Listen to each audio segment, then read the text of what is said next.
जिस देश में हिंदू देवी देवताओं के ऊपर अभद्र टिप्पणियां सिर्फ विचारों की आजादी कहा जाता हो, जिस देश में जेएनयू कॉलेज में माता दुर्गा की शराब पीती हुई बनाई गई तस्वीर पर कोई कार्रवाई ना होती हो, उसी देश के अंदर एक 22 साल की लड़की जिसका नाम है शर्मिष्ठा पारनेली, 22 साल की इस लड़की ने जब पहलगाम अटैक के बाद पैगंबर के ऊपर एक वीडियो बना दिया तो कलकत्ता पुलिस 1500 किलोमीटर चलकर दिल्ली से इस 22 साल की लड़की को गिरफ्तार कर लेती है, सिर्फ इस बात पर कि उसने इंस्टाग्राम पर मुसलमानों को लेकर और पैगंबर को लेकर कुछ अभद्र टिप्पणियां की थी,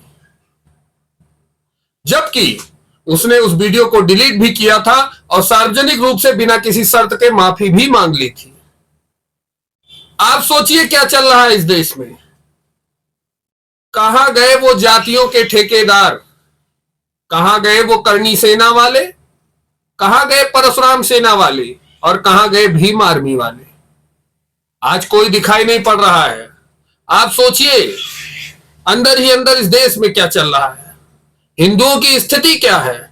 जिस देश में बड़े बड़े नेताओं ने भगवान राम माता सीता के ऊपर अभद्र टिप्पणियां की हो, जिस देश के अंदर टीएमसी के सांसद ने कहा कि माता सीता वैश्य थी, जिस देश के अंदर सांसद नरेश अग्रवाल जो कि सपा के सांसद है उन्होंने भगवान राम पर अभद्र टिप्पणी की हो और कोई कार्रवाई न की गई हो, उसी देश के अंदर एक 22 साल की युवती को माफी मांगने के बावजूद 1500 किलोमीटर दूरी जाकर कोलकाता पुलिस आज गिरफ्तार कर लेती है।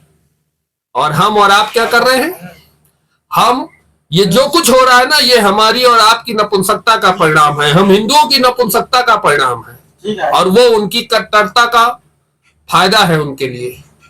उन्होंने ये करके दिखाया है कि हम अपने धर्म के प्रति कितने ईमानदार हैं और हमने ये करके दिखाया है कि हम अपनी जाति के प्रति कितने ईमानदार हैं। ये बड़े बड़े जातियों के ठेकेदार अपने दिमाग का प्रयोग करके हम जैसे बेवकूफों को बेवकूफ बनाकर खुद तो सांसद बन जाते हैं, नेता बन जाते हैं और अपनी किस्मत चमका लेते हैं, लेकिन हमारा कुछ नहीं होता और हम जातियों में ही बटे रह जाते हैं। आज यही हो रहा है इस देश में, किसी की जुबान नहीं खुली।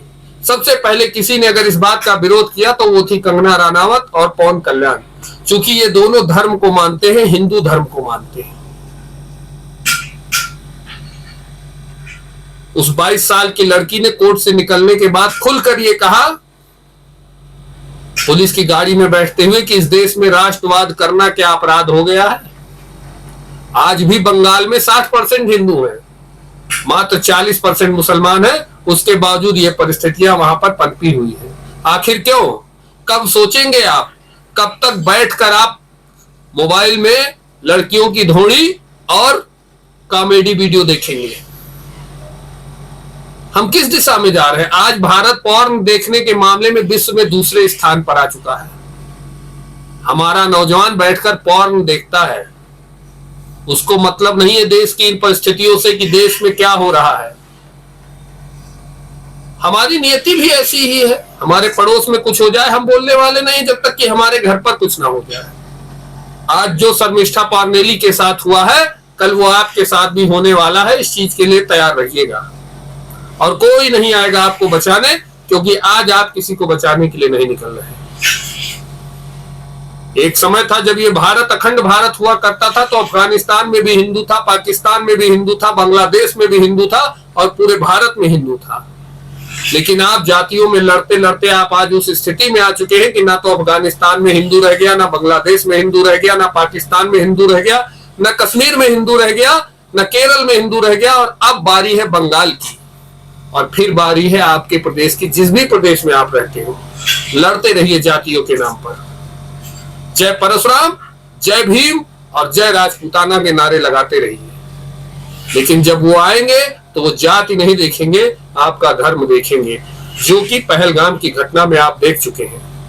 इसलिए मैं सिर्फ इतना कहना चाहता हूं, मेरा बिल्कुल ये उद्देश्य नहीं है ये सिद्ध करने का कि शर्मिष्ठा पारनेली ने जो किया वो सही है। बिल्कुल हमें किसी के धर्म के बारे में कुछ भी नहीं कहना चाहिए, लेकिन जब हमारे धर्म के बारे में कोई कुछ कहेगा तो उस पर भी वैसा ही न्याय होना चाहिए। एक देश में दो कानून नहीं हो सकते, इस बात पर आज समय है विरोध करने का। आप सभी को, हमको खुलकर सामने आना होगा, अपनी नपुंसकता को त्यागना होगा और खड़े होना होगा इस बात के लिए कि एक देश में दो कानून नहीं चलेंगे। जिन जिन लोगों ने आज तक हिंदू देवी देवताओं पर अमर्यादित टिप्पणियां की हैं, भद्दे पोस्टर बनाए हैं, गंदी गालियां दी हैं, उनकी भी गिरफ्तारी होनी चाहिए। अगर आप हमारी बात से सहमत हैं तो उठ खड़े होइए और अपना विरोध दर्ज कराइए, चाहे जिस भी माध्यम से,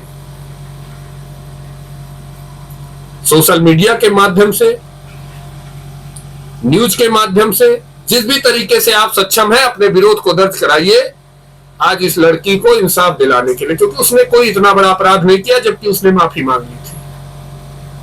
आखिर आप क्या सोचते हैं? कमेंट करके हमें जरूर बताइएगा।